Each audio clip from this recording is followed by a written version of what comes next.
The surrender came 17 minutes after we glassed their second-largest city. 17 minutes. That was all it took for an entire civilization to fold in half and break. One moment they were a proud species with art, architecture, music, and 5,000 years of recorded history stretching behind them like a monument. The next moment they were on their knees, broadcasting unconditional submission on every frequency their primitive communication arrays could reach. Their leaders stumbling over each other's words in their desperation to agree to terms they had not even finished reading. I did not feel anything when the message arrived. That is the part I need you to understand before I tell you the rest of this account, because it explains everything that came afterward. I felt nothing. Not pride, not satisfaction, not guilt or regret or pity or triumph. I signed the surrender document the way you might sign a form to approve a supply shipment. Routine, mechanical, already forgotten before the ink was dry. I handed it back to my adjutant without lifting my eyes from the viewport, where the planet below was still glowing from the demonstration strike. Orange and yellow light reflected off the interior glass of my bridge in slow, lazy patterns. The colors of submission. I had seen those colors 11 times in 6 months, and they moved me no more than the color of the walls in my quarters. My name is Verk Salon. I hold the rank of Supreme Commander in the Kreth Dominion, and I command the 4th Expansion Fleet, the largest and most decorated military force in the Dominion's active service. I am recording this account because the official history of what happened in the Kandori Reach is a fabrication. The High Command buried the truth. They sanitized the after-action reports, reclassified the engagement files, pulled the sensor recordings from the active archive, scrubbed the communication logs, and transformed the single most devastating day in Dominion military history into a sealed footnote that nobody below Fleet Admiral rank will ever access. But I was there on the bridge. I gave the orders that sent my ships forward. I watched everything unfold through my own eyes and through every sensor on my flagship. And someone needs to hear what actually happened, because pretending it did not happen will not protect us from the consequences of ignoring it. That surrender I mentioned was our 11th in a single operational cycle. 11 species conquered in less than 6 standard months. 11 worlds absorbed into the Dominion's territory. 11 populations integrated into our labor systems, their governments dissolved, their militaries disbanded, their cultures archived and filed and gradually forgotten. My officers had stopped maintaining individual records for each conquest because the details had become interchangeable. We had developed standardized submission documents, pre-printed forms with blank spaces for the species name, the star system designation, and the calendar date. Everything else on the form was identical from one surrender to the next, because every surrender played out the same way.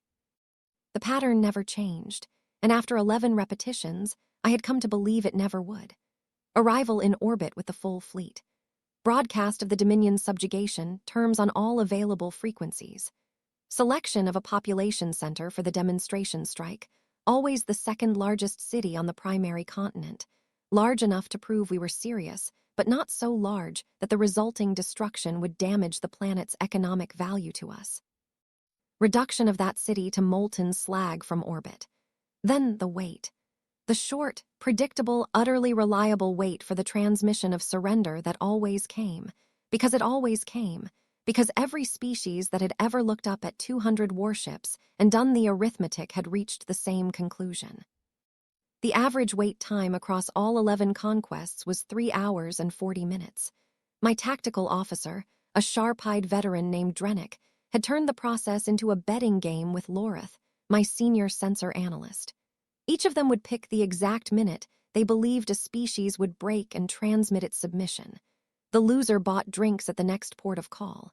Drennick won 8 out of 11 times. He had a talent for reading the precise moment when despair overcame defiance in alien communications. He told me once that the voice always changed right before the end. A certain flatness crept in.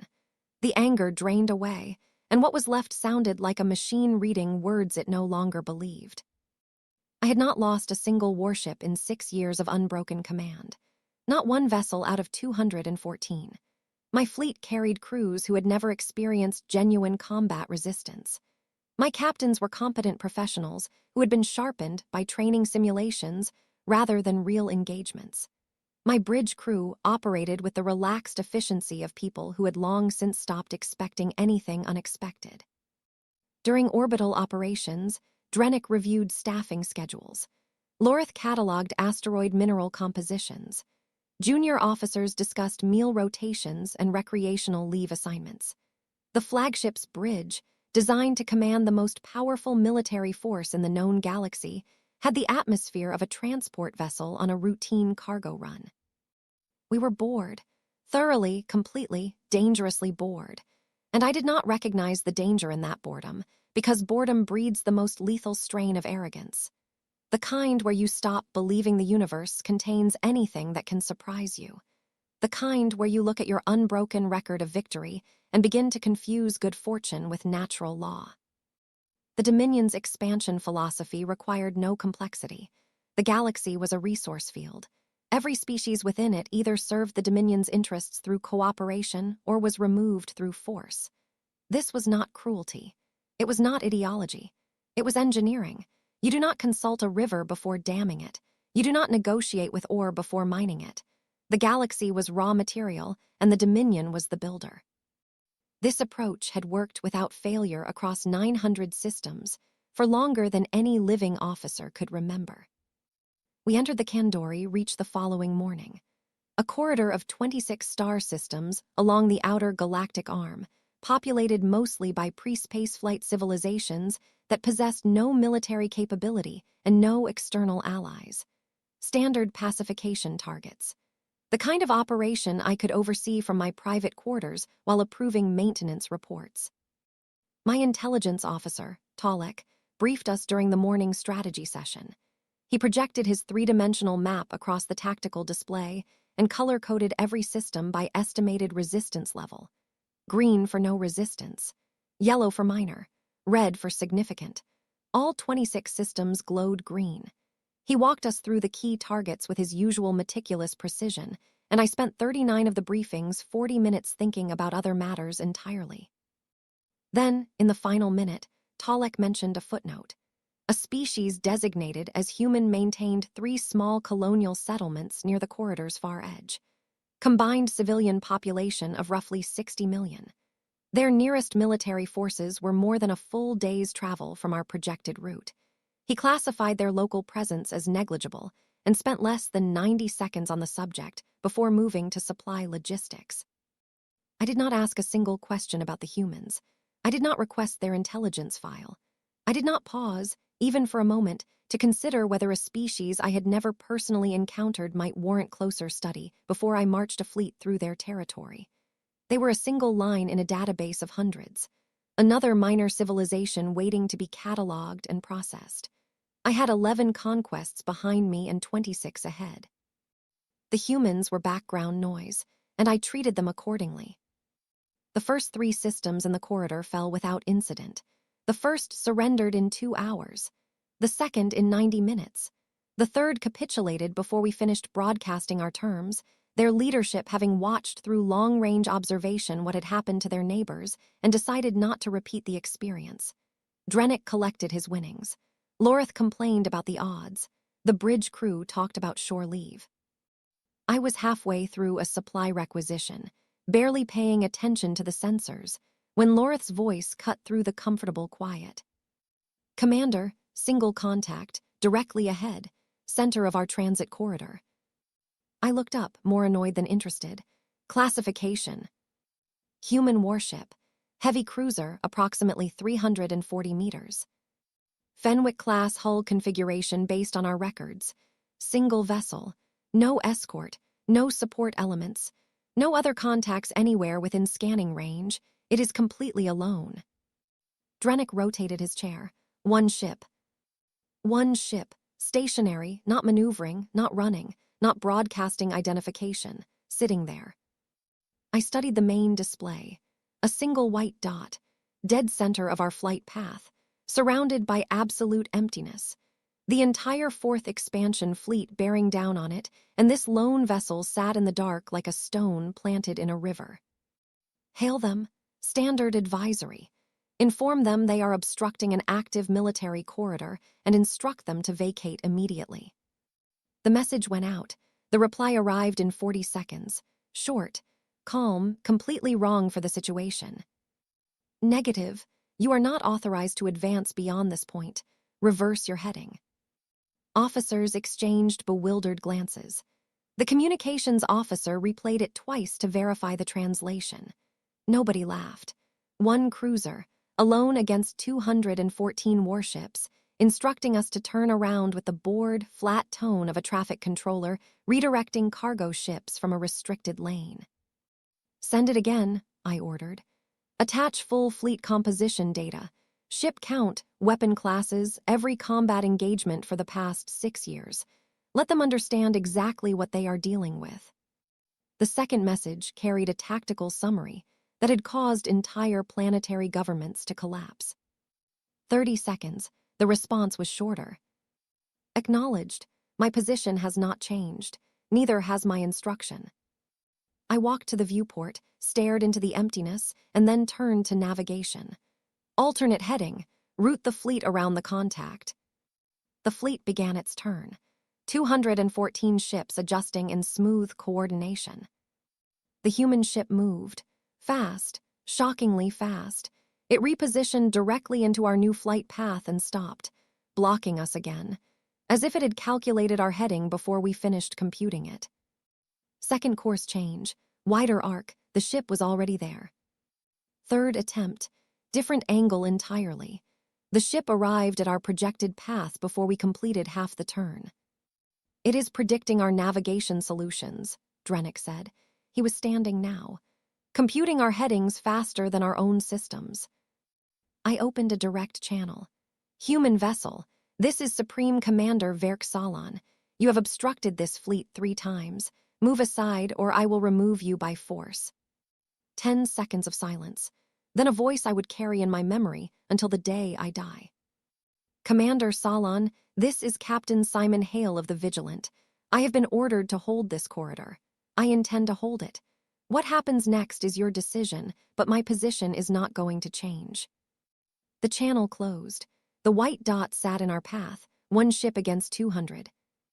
And for the first time in 6 years, something unfamiliar settled into the pit of my stomach. Something I had not experienced in so long that it took me a full minute to identify. Doubt. Drennick was the first to recover.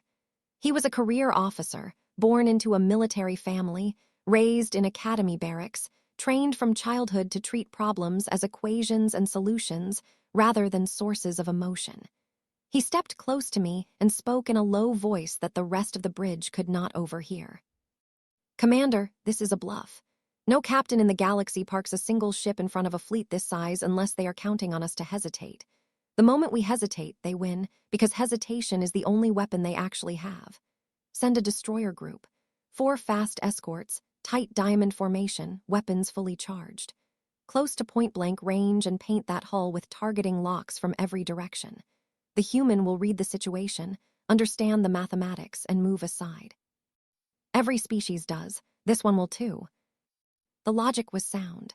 4 warships converging on 1 cruiser was not an attack. It was a conversation conducted in the universal language of force. A physical, undeniable reminder that the mathematics of the situation permitted only one rational outcome.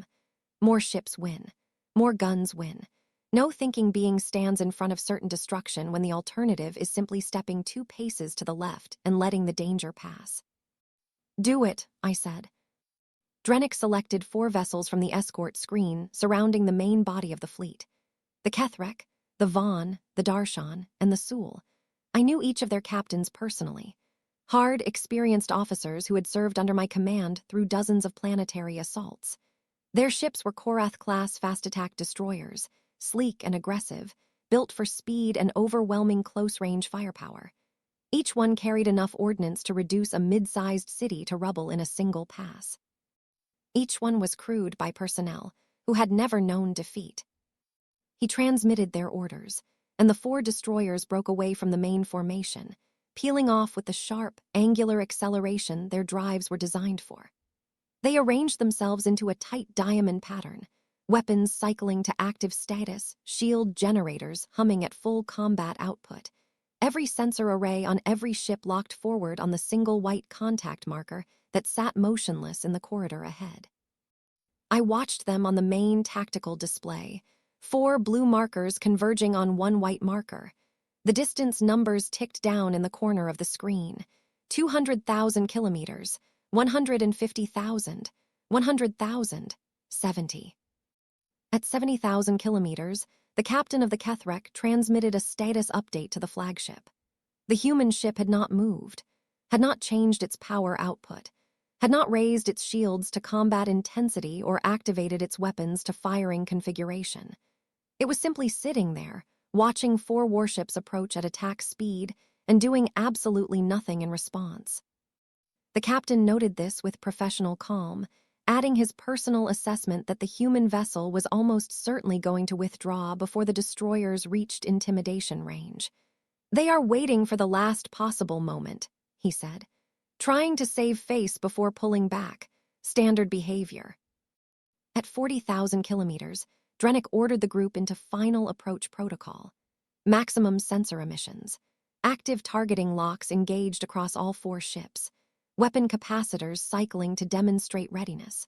All 4 destroyers lit up the Vigilant with enough targeting energy that anyone sitting on the cruiser's bridge would have felt the electromagnetic pressure against their own sensors. It was the military equivalent of pressing a blade against someone's throat. The message was clear, without any words being necessary. At 20,000, the Vaughn's captain reported something unusual. His sensor officer had detected subtle, unexplained shifts in the human ship's internal power distribution. Nothing dramatic. Nothing that matched any known weapon activation pattern or defensive posture in the Dominion's extensive database. Just a quiet rearrangement of energy within the vessel's systems, as if components were coming online that had no corresponding entry in any technology file the Dominion had ever compiled.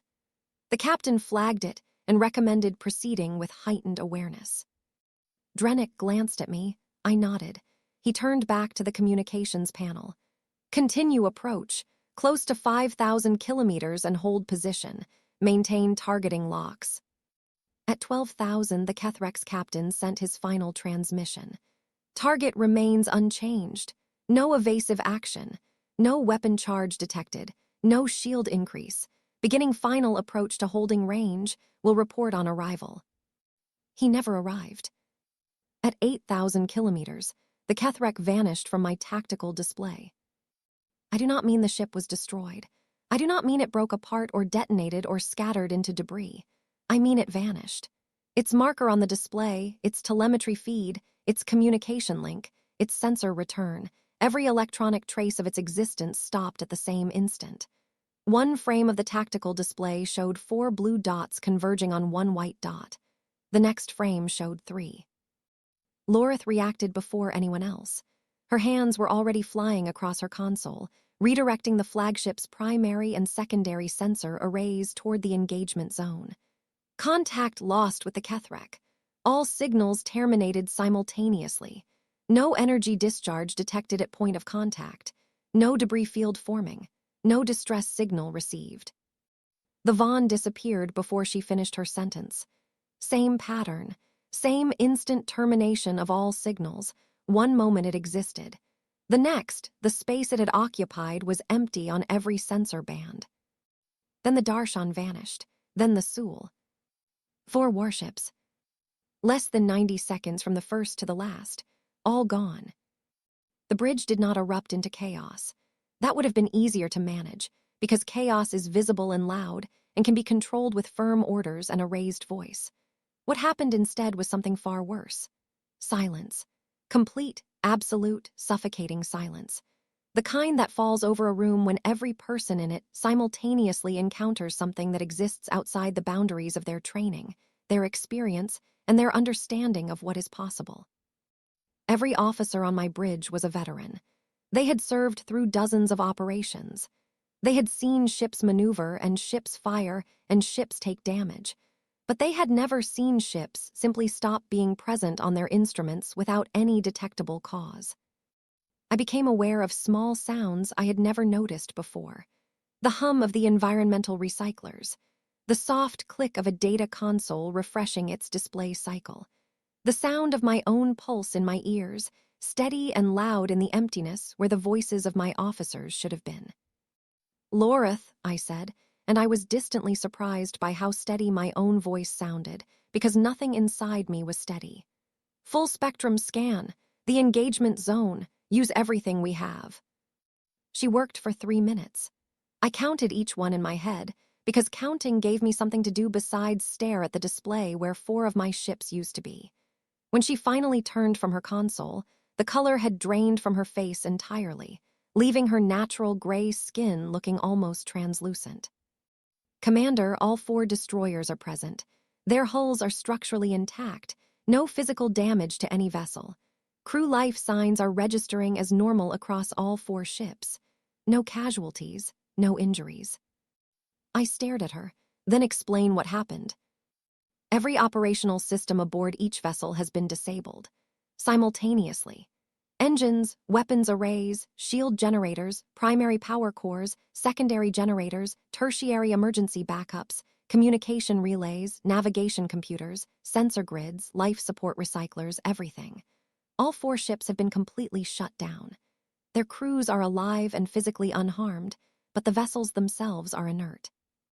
They are drifting without power, without propulsion, without any capability whatsoever. They are hulls, nothing more." "How?" Drennick demanded. He had crossed the bridge to stand over Loreth's console, and the professional composure that had defined his career was gone. His voice was tight. His posture was rigid. He looked like a man whose house had just collapsed around him and who could not understand why the foundations had failed. "What kind of weapon shuts down every system on a warship simultaneously without touching the hull or harming the crew? That is not a weapon. That is surgery. That is someone reaching inside our ships and turning off individual organs while leaving the body alive. The energy signatures do not match anything in our database," Loreth said quietly. "The attack vectors indicate simultaneous strikes from multiple positions, but there is only one ship. The Vigilant did not move from its position during the entire engagement. I cannot explain what I am seeing, sir. I do not have a framework for it." I turned back to the main display. The Vigilant sat exactly where it had been since we first spotted it. Same position, same orientation, same absolute, immovable stillness. It had not shifted a single meter during the entire 90 seconds. Around it, 4 Dominion destroyers drifted in slow, powerless arcs, their hulls catching starlight as they rotated, their running lights dark, their communication arrays silent. They looked like toys that someone had gently set aside. "Commander," the communications officer said in a voice barely above a whisper. "Incoming transmission from the human vessel." I nodded. Simon Hale's voice filled the bridge, and the contrast between the devastation we had just witnessed and the tone of that voice was so extreme that 2 officers near the sensor stations physically flinched. He spoke with exactly the same calm, measured, unhurried cadence as every previous transmission. No excitement, no triumph, no trace of combat adrenaline, no satisfaction. The voice of a man who had just disabled 4 warships in less than 90 seconds and did not consider the accomplishment worth raising his pulse over. "Commander Solon, I would prefer not to do that again. My offer remains the same. Turn your fleet around." The channel closed. The bridge remained silent. Nobody moved. Nobody breathed loudly. I stood in the center of my command deck, surrounded by the finest officers in the Dominion's military service, and I felt the structure of everything I believed about warfare, about strength, about the fundamental laws that governed confrontation between civilizations, bending under a weight it had never been designed to carry. I would prefer not to do that again. Not a threat, not a warning delivered from a position of superiority, a statement of personal preference, delivered by a man who had just demonstrated capabilities that exceeded anything in our database and who apparently found the exercise distasteful. Not because he doubted his ability to repeat it, because he genuinely, sincerely did not enjoy doing it, the way a professional might regret the necessity of an unpleasant but routine task. I returned to my command chair and lowered myself into it slowly. My legs felt less reliable than usual.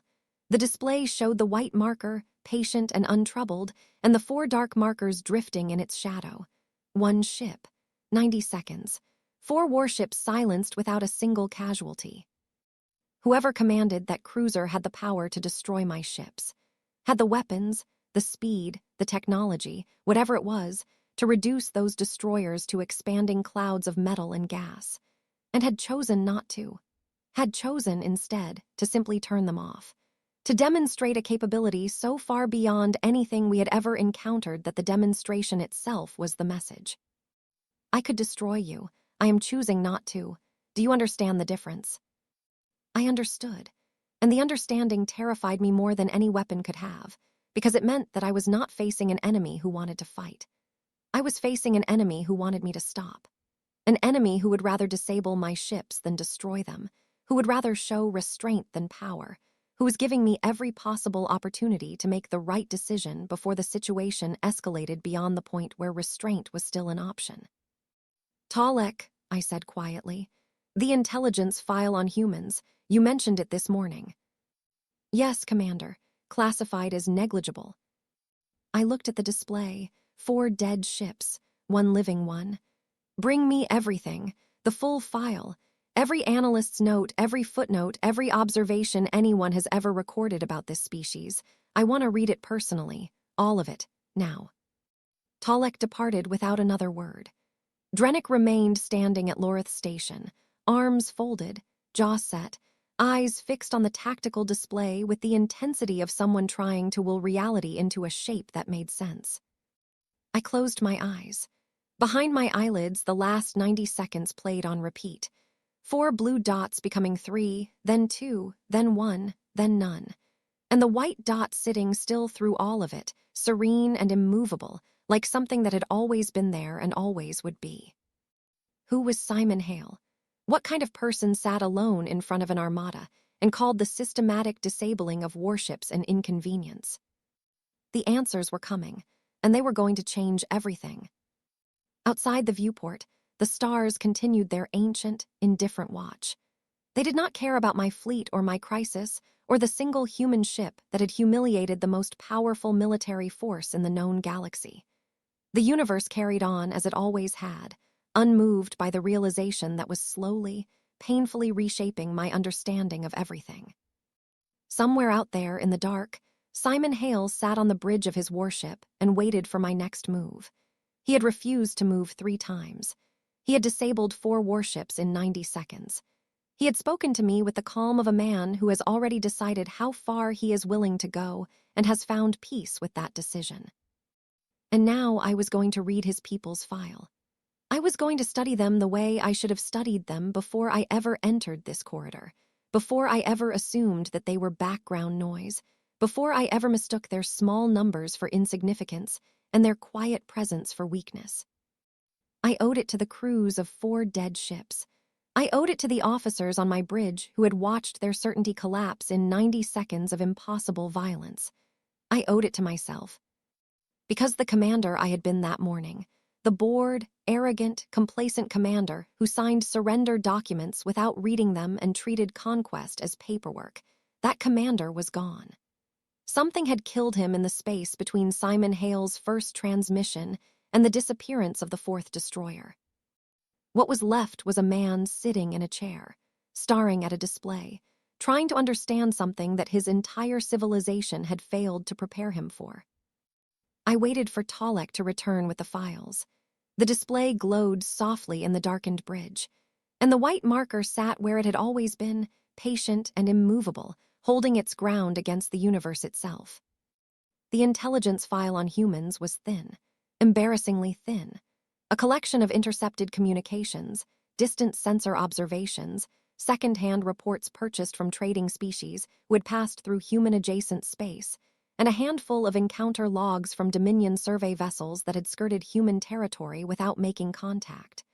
The kind of file we compiled on species we did not plan to invade for several years. Background material. Filler. I read it in my ready room while the fleet held position, 200 ships hanging motionless in space, waiting for orders from a commander who was, for the first time in his career, unsure what those orders should be. Tolek sat across from me, providing context for each section. Drennick stood near the viewport with his arms folded, watching the darkness where the Vigilant waited. The surface-level assessment was unremarkable. Humans were a young species, spacefaring for less than 200 years. Their territory was modest. Their population was spread thin across too many worlds. Their military was 1/15 the size of the Dominion's combined navy. On paper, by every metric the Dominion used to evaluate potential adversaries, they were insignificant. But the file had footnotes, small observations buried in the technical data, written by junior analysts who had flagged them as curiosities rather than threats. Observations that nobody in the Dominion's command structure had ever considered important enough to investigate further. I read them now, with the wreckage of my assumptions, drifting outside the viewport. Footnote 7 concerned human ship design. Every human warship, from the smallest patrol boat to their largest fleet carriers, was constructed with redundant systems that exceeded any observed military engineering standard in the galaxy. Backup power systems for the backup power systems. Emergency propulsion units that could be activated after the main and secondary drives were destroyed. Hull compartments designed to seal and maintain atmospheric pressure independently even if 90% of the ship around them was compromised. The engineering philosophy was clear. The humans did not build ships to avoid damage. They built ships to keep fighting after damage that should have been fatal. Footnote 12 covered tactical doctrine. The Dominion relied on standardized formations, tested protocols, and repeatable engagement patterns. We trained our captains to execute proven strategies with precision, because precision in a proven strategy guaranteed predictable outcomes. The humans did not do this. Their captains were trained to improvise. Their battle plans were frameworks rather than scripts. Each commanding officer was expected, even required, to deviate from established doctrine based on what they observed in real time. The result was a military that never fought the same way twice. A military that could not be predicted because its own officers did not know exactly what they were going to do until the moment they did it. And then there was footnote 19, the one that reached up from the data file and wrapped its fingers around my throat. Human military personnel consistently demonstrate willingness to engage hostile forces under conditions where rational analysis indicates certain defeat. This behavior is not limited to isolated cases of individual aberration. It appears to be a systemic cultural trait, reinforced through military training, historical mythology, educational systems, and social reward structures. Human soldiers and officers are trained to regard the decision to fight against impossible odds not as irrational behavior, but as a moral obligation. I read that passage 4 times. I set the file down. I stared at the wall above Tolek's head. I picked the file up and read it a 5th time. Every species the Dominion had ever conquered operated on the same basic logic. When the odds were impossible, rational beings surrendered. They preserved their lives, their families, their civilizations by accepting the reality of overwhelming force. This was not weakness. It was intelligence. It was the survival instinct functioning exactly as evolution intended. It was the most predictable behavior in the galaxy, and it was the foundation upon which the entire Dominion expansion doctrine rested.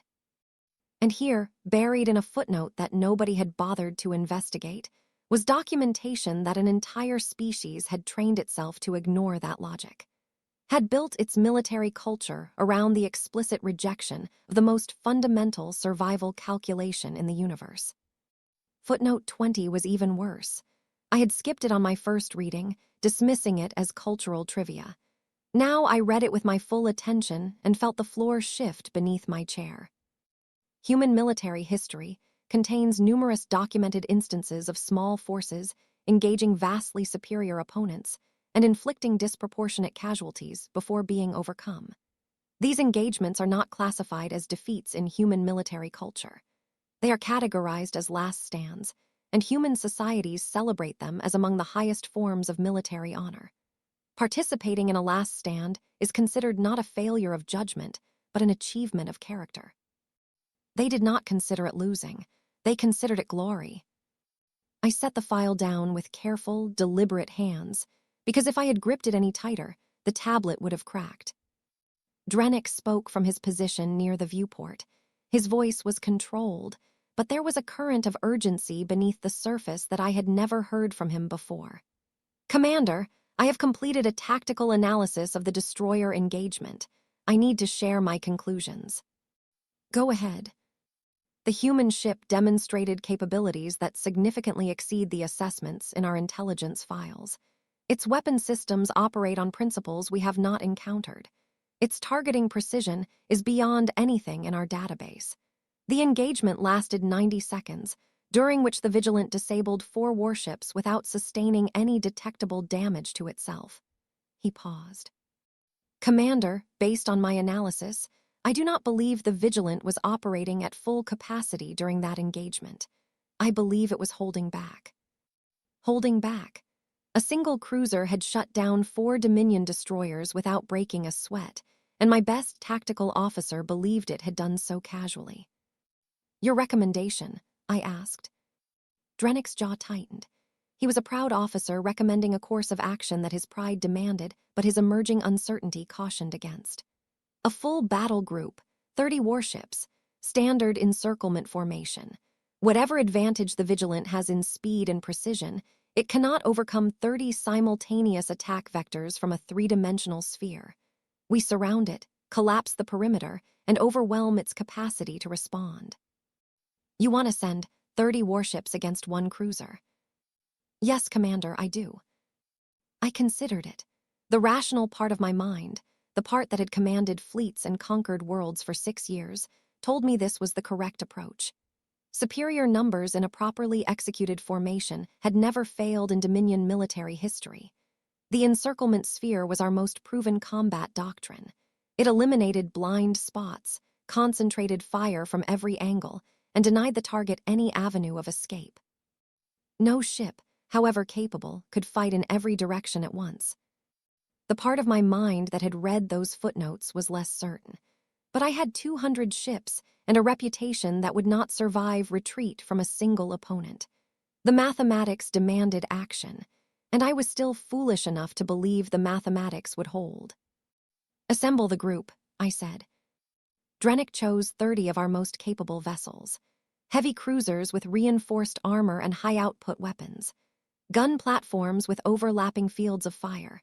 Fast interceptors to close escape routes. He arranged them in the 3-dimensional sphere formation, each ship positioned to cover the blind spots of its neighbors, every weapon oriented inward toward the single point at the center where the Vigilant waited. The battle group advanced. 30 blue markers on my display, spreading into formation as they closed the distance, forming a shell of firepower around 1 white dot. At 50,000 kilometers, the sphere was complete. At 30,000, weapons were charged. At 15,000, Drennick gave the order to commence firing. Every ship in the formation discharged its primary weapons simultaneously. The combined output of 30 warships created a converging wall of destructive energy so dense that the visual sensors on my bridge momentarily overloaded. Hundreds of individual weapon streams, kinetic and energy, closing on a single target from every conceivable angle.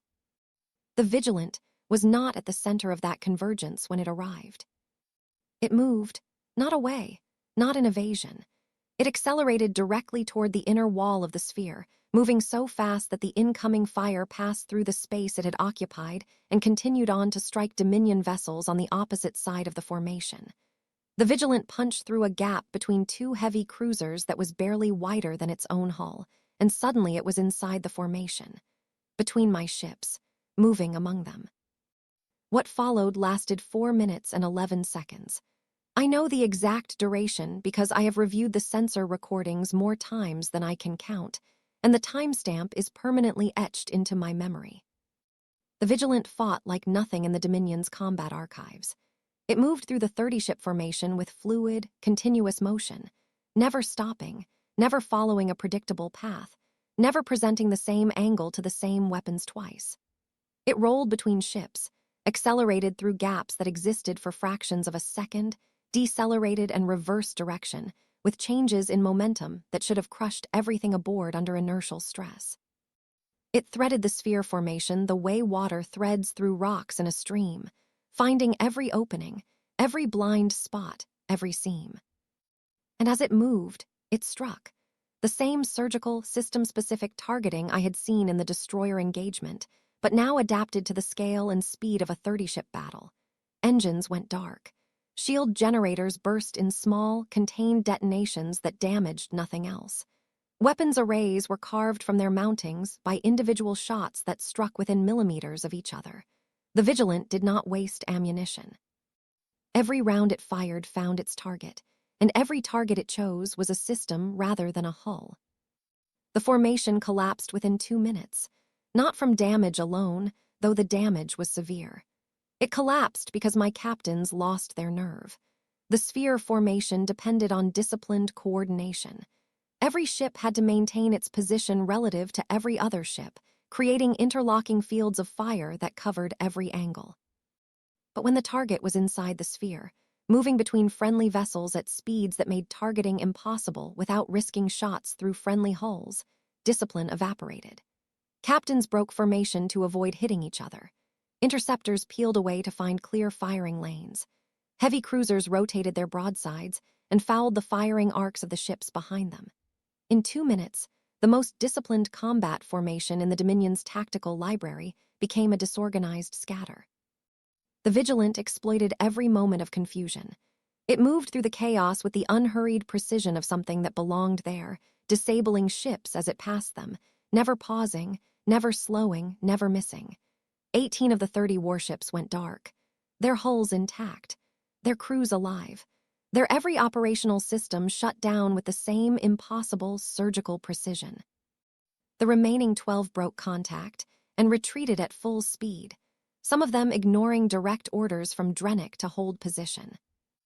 The Vigilant emerged from the wreckage of my battle group and returned to its original position. It settled back into the corridor it had been blocking since the moment we detected it, motionless and unscratched, as if the last 4 minutes had not happened. As if disabling 18 warships in a single engagement were simply a chore it had completed before returning to its actual task. I stood on my bridge, staring at the display, and felt reality rearrange itself around me like broken furniture being swept into a different configuration by a current too strong to resist. 22 warships disabled, 4 destroyers, 18 cruisers, not a single crew member killed.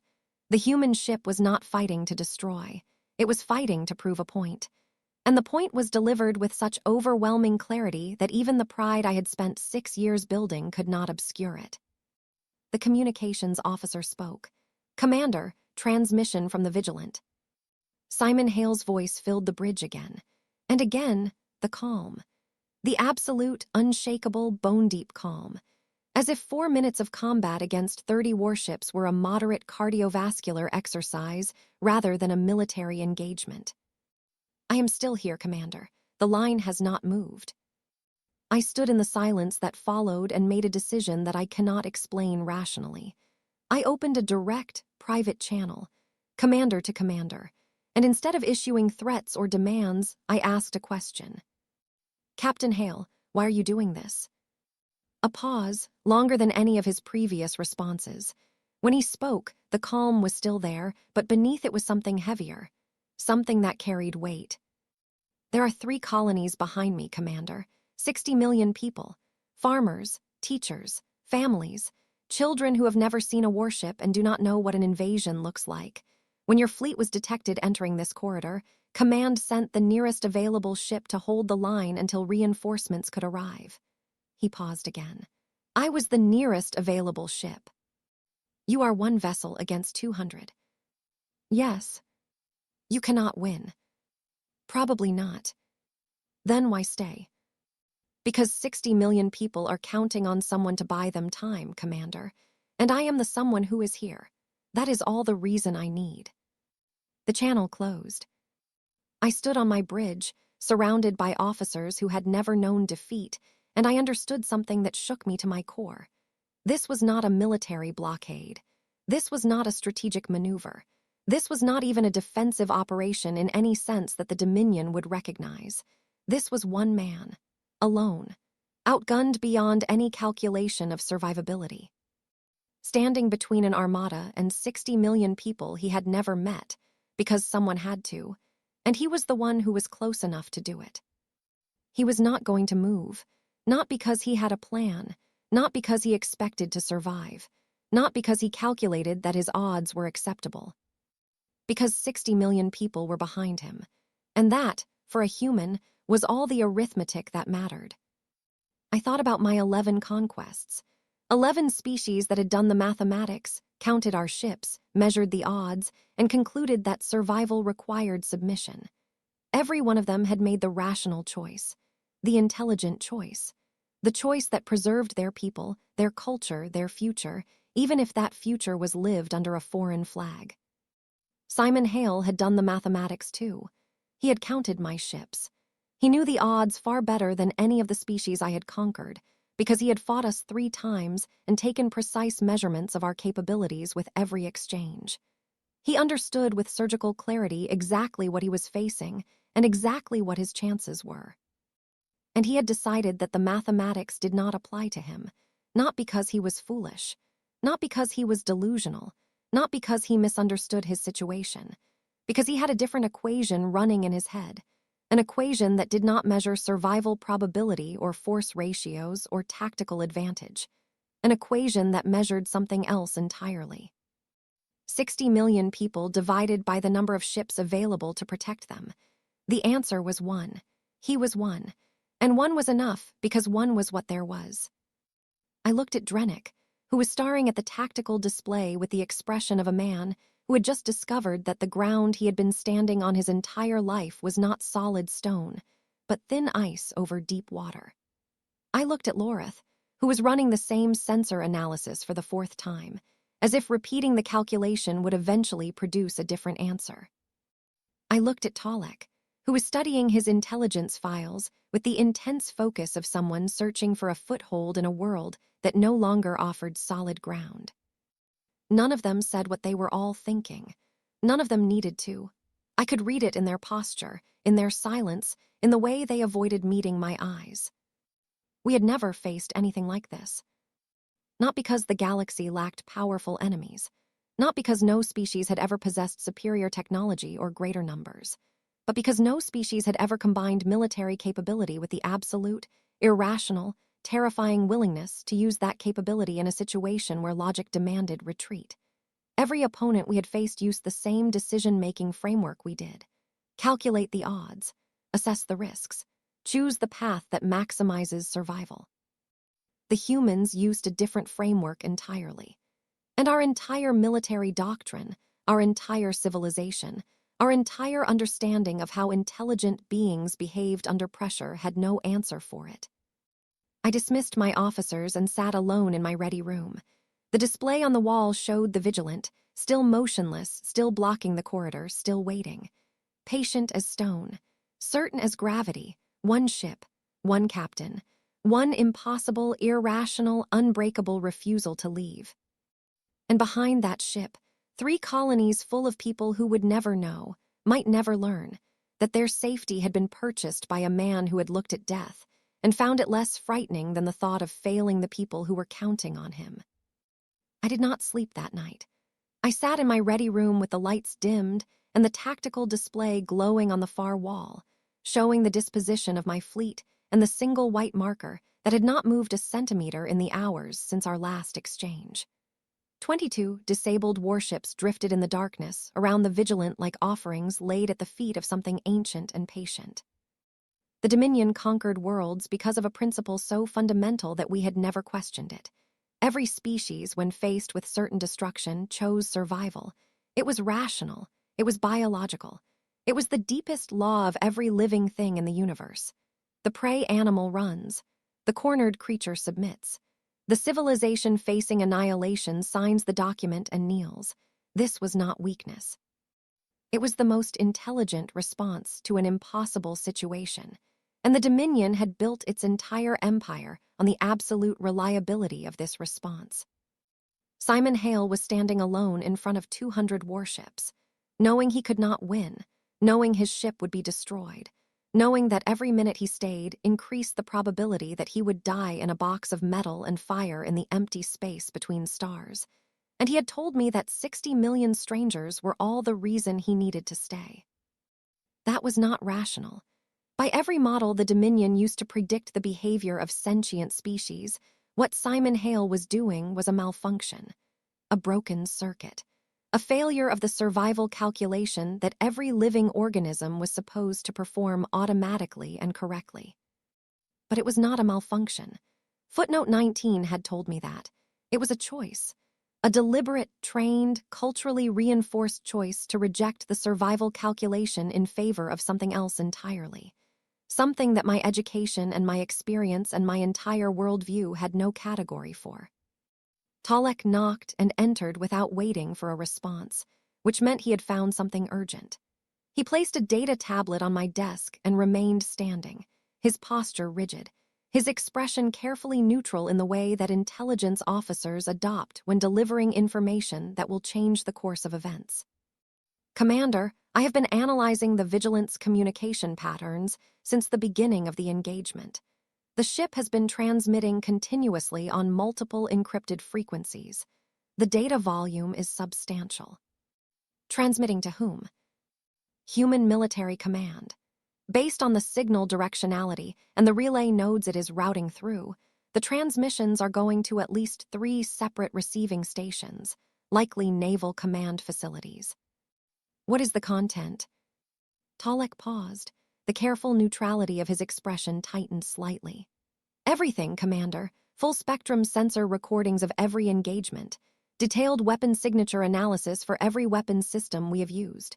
Shield frequency modulation patterns for every ship class in the fleet. Formation response times. Acceleration curves. Maneuver profiles. Communication protocols. Reactor output signatures. The Vigilant has been building a complete, comprehensive tactical profile of the 4th Expansion Fleet and transmitting it in real time to human command. I felt the realization settle into me like cold water filling an empty vessel. Captain Hale is not just holding the corridor. No, Commander, he is using us. Every engagement we initiate, every formation we deploy, every tactic we attempt, every weapon we fire, he records it, analyzes it, and sends it home. His reinforcements, when they arrive, will possess a complete technical and tactical education on how to fight the 4th Fleet. They will know our formations before we deploy them. They will know our weapon ranges, our shield weaknesses, our maneuver speeds. They will know us better than some of our own captains know us. How long until the reinforcements arrive? Talek consulted his tablet. Based on the transmission patterns and the known positions of human military installations, my best estimate is between 4 and 6 hours. 4 hours. Simon Hale did not need to defeat my fleet. He never had. He needed to survive long enough for help to arrive, and while he survived, he needed to learn everything he could about us and send it home. Every engagement I initiated, every ship I sent against him, every minute I spent in this corridor was another chapter in the textbook his reinforcements would use to take us apart. He had turned my own strength against me. My fleet, my numbers, my firepower, all of it had become a resource for his intelligence operation. The more force I applied, the more he learned. The more he learned, the more he transmitted. The more he transmitted, the better prepared his relief force would be. I was feeding the enemy information with every attempt to destroy him, and the only way to stop feeding him was to withdraw. But withdrawal would mean admitting defeat to a single ship. It would mean returning to the Dominion High Command with a record that included the words retreat and failure for the first time in my career. It would mean accepting that everything I had accomplished in 6 years was less significant than what one human captain had accomplished in 1 afternoon. I could not do it. Pride is a poor substitute for wisdom, but it is a very effective substitute for courage, and in that moment my pride was stronger than my judgment. I made the decision that will define the rest of my life. All ships, I said, opening the fleet-wide channel from my ready room. All vessels are to form up for a general advance, full fleet engagement. Every ship, every weapon, no reserves. We will advance on the Vigilance position and we will end this. The acknowledgments came back from across the fleet, some eager, some uncertain, some transmitted with a hesitation that told me their captains were thinking the same things I was thinking, but lacked the authority to say them aloud. The fleet formed up, nearly 200 warships arranging themselves into the deepest formation my navigators could design, layer upon layer of firepower and armor converging on a single point of space where one cruiser waited. The Vigilant did something that I should have expected, but that still surprised me. It moved forward, not to run, not to dodge, forward, toward us. A single cruiser accelerating into the massed firepower of an entire armada with the steady, unhurried bearing of something that did not recognize the concept of being outnumbered. The engagement began at maximum range. The combined discharge of my fleet lit up the space between us with such intensity that the visual processors on my bridge lagged behind reality. Thousands of weapons, fired simultaneously, creating an overlapping mesh of destructive energy that converged on the Vigilant from every direction. The human ship moved through it, twisted through gaps in the barrage that existed for fractions of a second, rolled between converging beams of energy, accelerated through windows of clear space that opened and closed like heartbeats. It was not dodging. It was dancing, moving with a fluid, continuous grace that defied the mechanical nature of what I was watching. No machine should move like that. No hull built by hands should be capable of the things that hull was doing. And it struck back, cutting through my fleet with the same surgical precision as before, but faster, more aggressive, targeting critical systems on ships as it passed them at speeds that made accurate fire seem impossible. Engines went dark. Shields failed. Weapons arrays broke from their mountings. Ship after ship fell silent, not destroyed but disabled. Turned off with that terrible, specific expertise. But this time, the numbers held. There were too many of us. Too many weapons firing from too many angles for even the Vigilant to avoid them all. Shots began to land. I saw the first hit strike the cruiser's forward shields, and I saw those shields flare and hold. Then a second hit. A third. A volley that overwhelmed the shield generators on the starboard quarter and struck bare hull. Armor plating cracked and separated in glowing fragments that tumbled into the darkness. Atmosphere vented from a breach amidships, a white plume that froze instantly in the vacuum and trailed behind the ship like a banner. The Vigilant took damage, real, accumulating, irreversible damage. Its speed decreased as drive systems overloaded. Its firing rate slowed as weapon capacitors failed. Secondary detonations rippled along its port side as internal systems exceeded their tolerance and broke. The ship that had seemed untouchable was being ground down by the brutal, simple arithmetic of overwhelming volume. But it kept fighting. Damaged, burning, losing systems in cascading failures, the Vigilant continued to target my ships with lethal accuracy. Every shot it fired connected. Every system it targeted went dark. The ship was being torn apart, and it was making my fleet pay for every second of its destruction with another disabled warship. The battle lasted 12 minutes. When it ended, the Vigilant was crippled, dead in space. Fires visible along the length of its hull, atmosphere streaming from multiple breaches. Escape pods separating from the wreckage at irregular intervals as crew members abandoned sections that could no longer sustain life. The ship that had stood alone against 200 warships was broken, silent, and dark. The cost was a number that I carry like a scar. 63 of my ships disabled or destroyed in total across all engagements. 63, by one cruiser. My flagship had absorbed 17 direct hits during the final engagement and was operating on emergency reserves. The fleet that had conquered 11 civilizations in a single cycle was a battered, bleeding remnant of what it had been that morning. But the Vigilant was finished. The corridor was open. It was over. "Hail the Vigilant," I ordered. "Demand their surrender." The transmission went out. I expected silence from a dead ship. Simon Hale responded. His voice was rough, strained thin by exhaustion and pain. Behind it, I could hear the ship dying.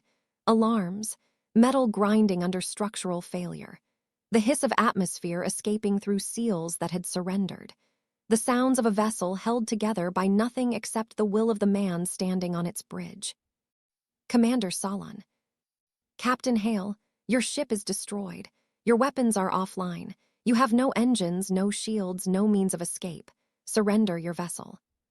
Silence, then laughter. Quiet, tired, genuine laughter, not bitter, not broken. The laughter of a man who knew something I did not. Commander, I need you to understand something. I told you at the beginning that I was the nearest available ship, that I was sent because I was the closest when your fleet was detected. That was true, every word of it. A pause, that quiet laughter again. I was the closest, Commander, but I was not the only one. I opened my mouth. Lurith's voice tore across the bridge. Commander, long-range sensors.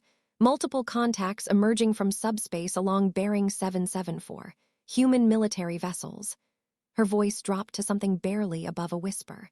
42 warships, all combat classes, inbound at maximum speed. Estimated arrival 9 minutes.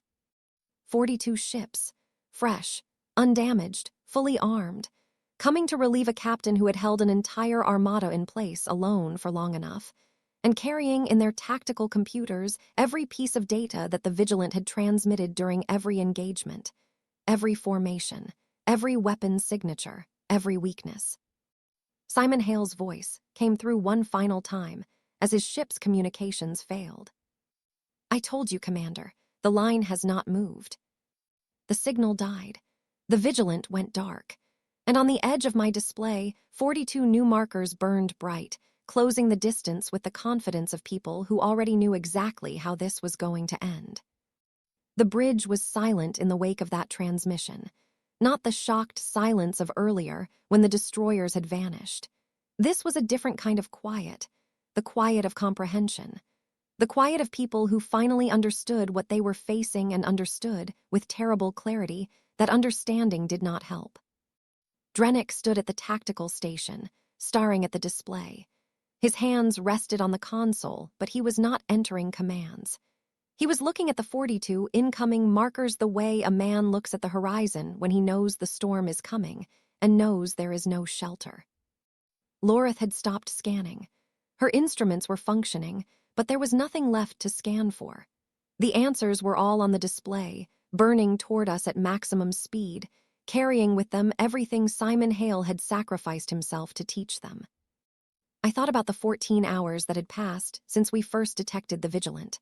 14 hours.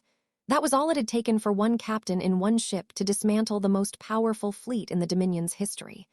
Not through firepower, not through technology, through will, through the simple, terrifying, magnificent refusal to be anywhere other than exactly where he was needed. 14 hours ago, I had been bored. I had been signing surrender documents without reading them. I had been thinking about supply requisitions and crew rotations and lunch schedules.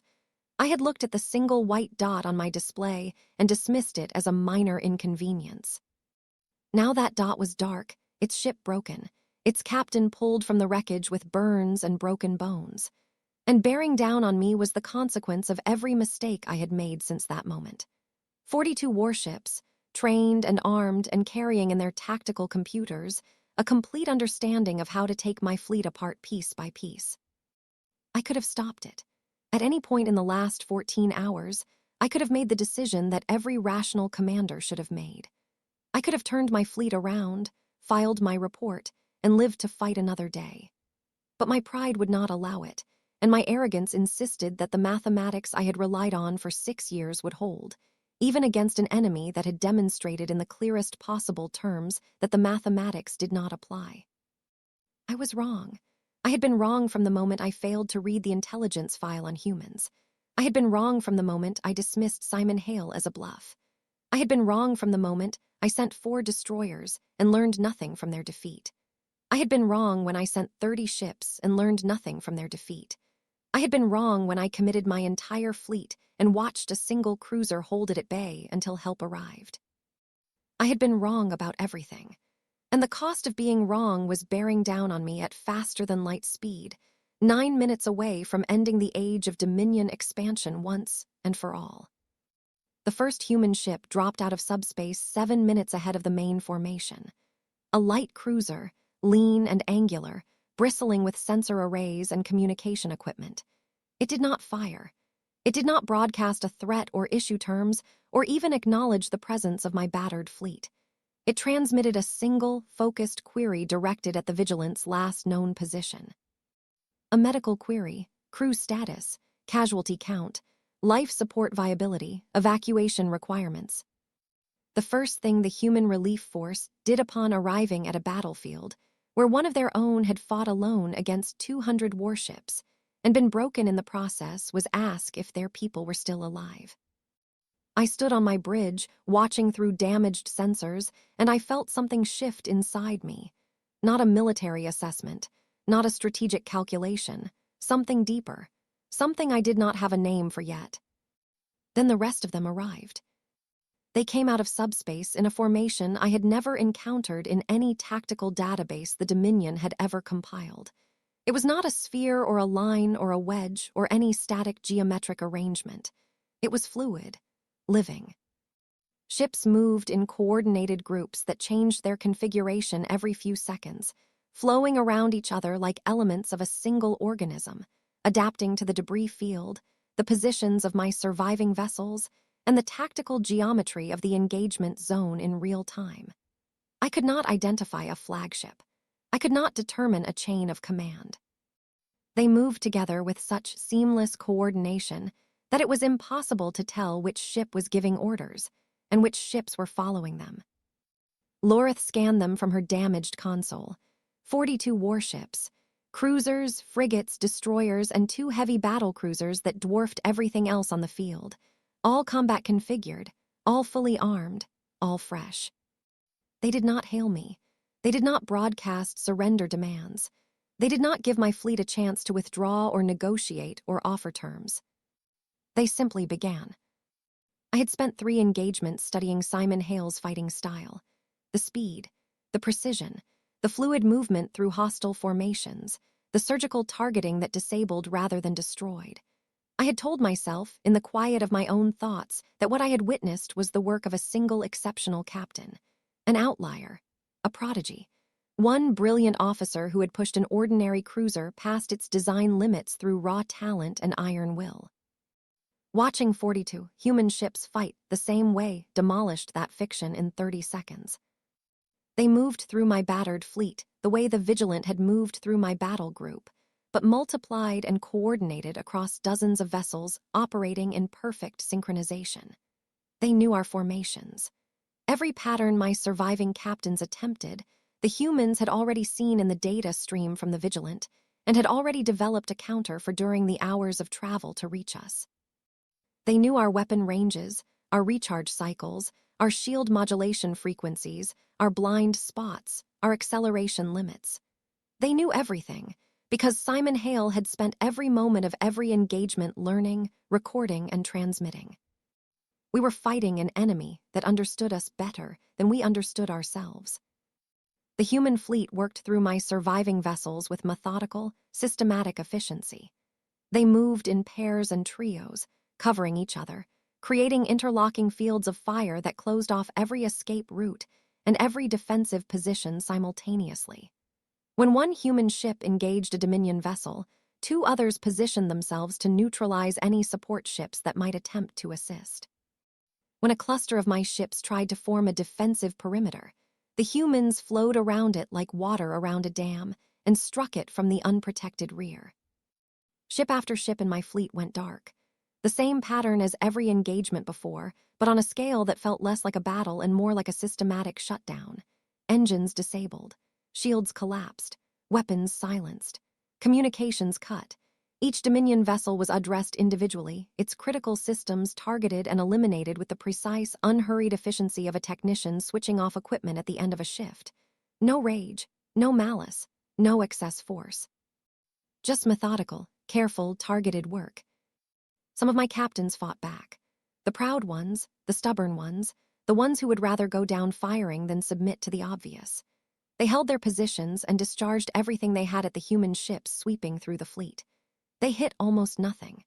The human vessels moved through our return fire with the same impossible agility the Vigilant had demonstrated, but now multiplied across 42 ships that operated with a coordination so complete it seemed like telepathy. They communicated through maneuver, through positioning, through the shared language of a tactical awareness that my officers could observe, but could not comprehend.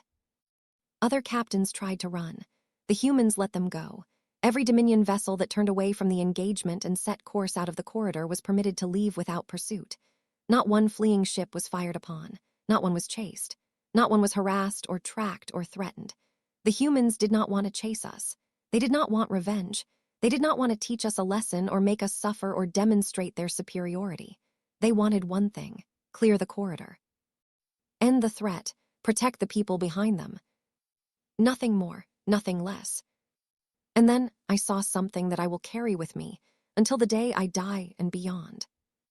In the middle of the engagement, while weapons fire crossed the darkness in every direction and ships burned and systems failed, and the tactical display flickered with the icons of vessels going dark, 2 human frigates broke away from the main attack formation. They did not peel off to chase a fleeing Dominion ship. They did not reposition for a better firing angle.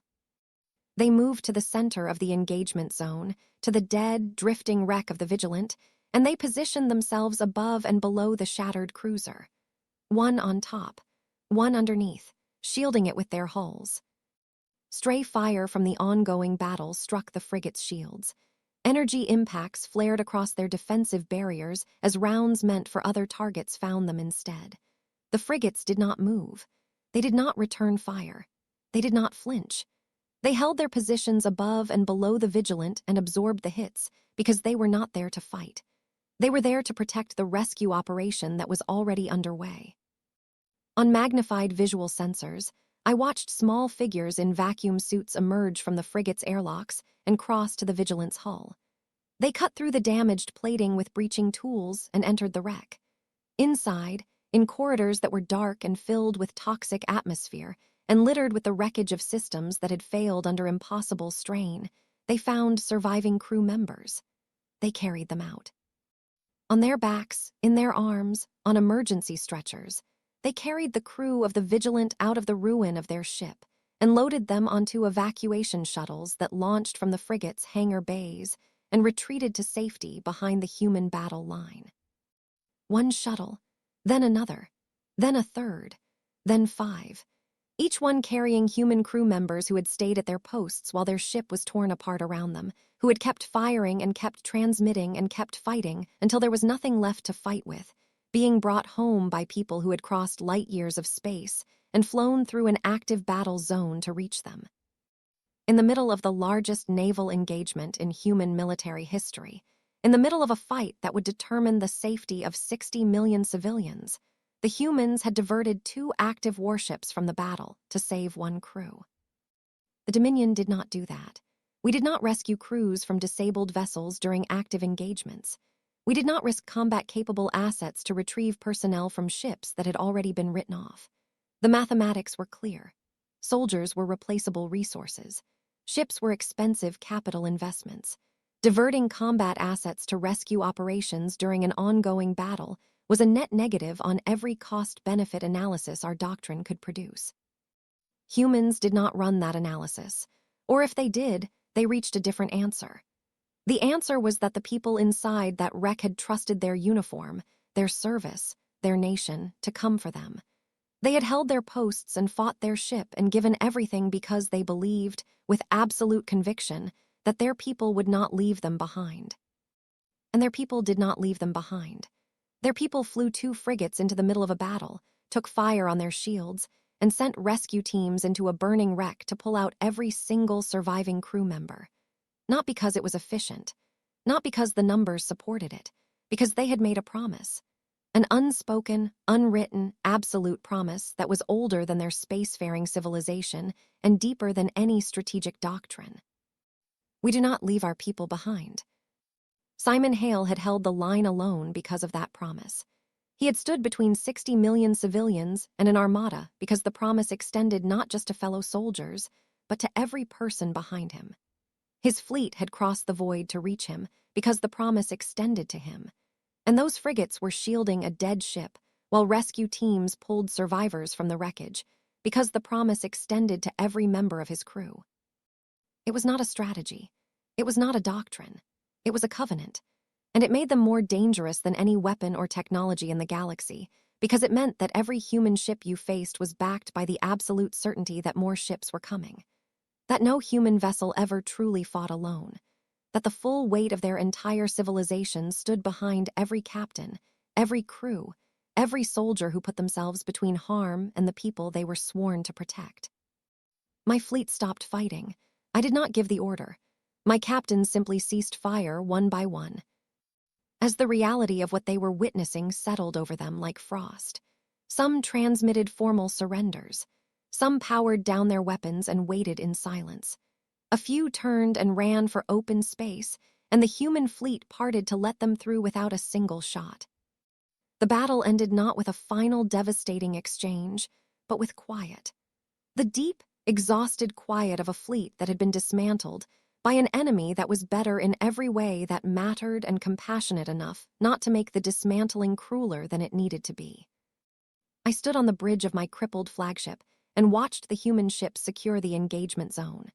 They moved among my disabled vessels with careful, deliberate attention, scanning for crew in distress, identifying ships with failing atmospheric systems, transmitting offers of medical assistance and emergency supplies to Dominion captains who, hours ago, had been trying to destroy them. They were helping us, treating our wounded, stabilizing our damaged ships, extending to us the same covenant they extended to their own people. They had fought us, beaten us, shattered the most powerful fleet the Dominion had ever assembled, and now they were making sure we survived the experience. 1 hour after the engagement ended, my communications officer informed me of one final incoming transmission. Not from the human fleet commander, not from a diplomatic channel or a military authority, from Simon Hale. They had pulled him from the Vigilant alive, burned across his left arm and shoulder from a console detonation, partially deaf in one ear from concussive overpressure when the bridge hull breached, 3 broken ribs from being thrown across the command deck when the main power conduit failed, but alive, standing, according to the visual feed, in the medical bay of one of the 2 frigates that had shielded his ruined ship. Around him, on beds and stretchers and sitting against walls, were the members of his crew who had survived because 2 ships and their crews had risked their lives to bring them home. His message was short.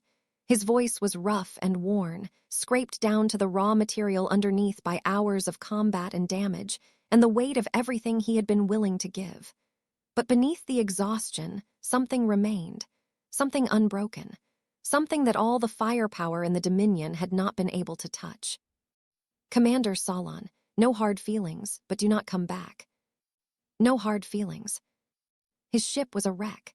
His crew was scattered across rescue vessels. He had fought alone against 200 warships, absorbed the full fury of an armada onto a single hull, and held his position until his ship shattered around him. He had been willing to die, had come within minutes of dying, had accepted the certainty of his own death as the price of buying enough time for 60 million people he had never met to remain safe for one more day. And his message to the man who had tried to kill him was no hard feelings. I sat at my desk that evening and composed my report to the Dominion High Command. It was the first defeat in Dominion military history, and I recorded every detail, every engagement, every number, every loss, without omission and without excuse. My advisors wanted me to soften it, to frame it as a strategic withdrawal or a tactical repositioning, to use the kind of language that would let the High Command pretend that what had happened was something other than what it was. I told the truth. We engaged a single human warship. It held us for 14 hours. It disabled 22 of our vessels before we neutralized it at an additional cost of 41 ships. Its relief force arrived and completed our defeat. Total losses, 118 warships. Total human losses, 1 cruiser. At the bottom of the report, I wrote a single recommendation. I flagged it at the highest urgency level in the Dominion's communication system, marked it for the immediate attention of every member of the High Council, every fleet admiral, every strategic planner in the Empire. Do not engage humanity, not because we cannot win, because victory against them costs more than any civilization can survive. They do not fight the way other species fight. They do not calculate acceptable losses. They do not surrender when the odds are against them. They do not abandon their people. They hold the line, no matter what, and they keep holding it until the line does not need holding anymore. And when they come for you, they already know everything about you, because somewhere, one of their own was willing to stand alone and learn. I filed the report. I closed the channel. I sat in the damaged remains of my ready room, surrounded by the wreckage of 6 years of certainty, and I thought about Simon Hale, a captain who looked at 200 warships, who understood with perfect clarity that he was going to lose, who heard the mathematics of his own destruction calculated in the numbers on his tactical display, and who responded to that knowledge with a calm, steady voice and a single sentence that will haunt me for as long as I draw breath. My position is not going to change. The Dominion conquered worlds because every species we encountered did the mathematics and chose the rational path. Surrender when the numbers demanded it. Retreat when survival required it. Kneel when standing meant destruction. Every species did the calculation, and every species reached the same answer. Humans did the mathematics too. They understood the odds as clearly as anyone in the galaxy. They looked at the numbers with open eyes and a clear mind and a full understanding of what those numbers meant.